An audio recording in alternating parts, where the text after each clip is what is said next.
Rytas dykumoje toks pat tylus kaip ir naktis. Vėl saulė aukštai ir laikas į kelią. Išlydėdami toregai primiktinai siūlo laiko patikrintus sprendimus, kaip saugotis nuo kaitros. Priimu. Smalsu.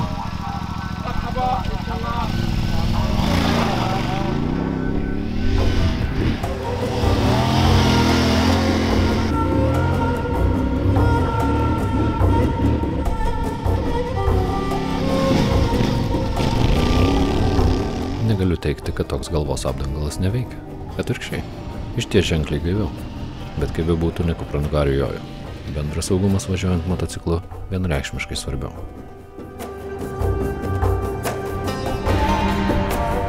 Nemaža kelionės dalis jau įveikta ir dabar mano kryptis yra vakarai, o geografinis tikslas – Atlanto vandenynas.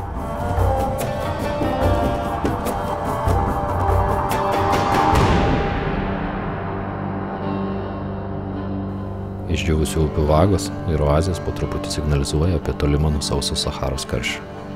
Aštrūs akmenys, kalnai primena, kad sudėtingoji kelionės dalis dar nebaigta.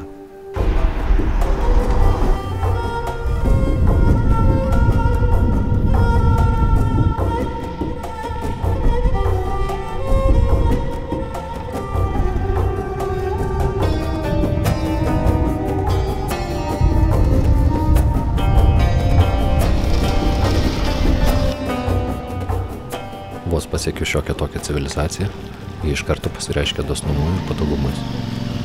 Pasirodo, turiu techninę bėdą, apie kurią sužinau tik įvažiavęs į miestelį. Bet miestegi viskas sąlyginai paprasta. Net Maroke. Nieko labai ypatingo. Kiaura padanga ir tiek. It's open. Yes. Metas, Michelin. I have Michelin diesel, but for you. Turint omeny, kad veiksmas vyksta pakankamai vidury niekur, tai vietiniai išties neblogai pasiruošę. Turi viską, ko reikia, kad kuo greičiau grįžčiau į kelią. Thank you so much. I watch look. Good luck. See you next time. Allah, wabqa billah.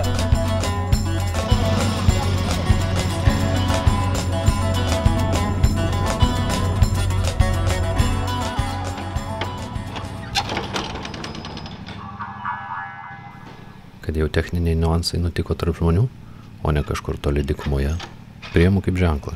Jo gyvenimas šį kartą problemą nusprendė išspręsti už mane. Dėkoju ir vis primenu savo, kaip svarbu yra pasikliauti. 10 rytas. Jis kitoks, nes paskutinis man keliaujant toregų keliais Maroke. 2500 kilometrų smėlio, karščio, dykumos, akmenų, kalnų. Jau už manęs.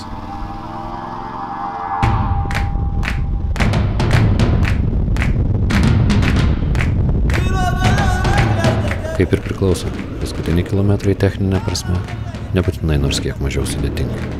Bet nesvarbu, nes jaučiu, kaip po truputį jau prasiskarbia gaivinanti Atlanto visuma. Važiavimas motociklu yra gėris. Kelias visuomet atveda į dabarties tylą, o čia gyvenimas man skleidžiasi labiausiai. Dažnai atsakymai ateina net neuždavus klausimų, o viską, kas nepriklauso, paleidžia lengviau. Tinkas.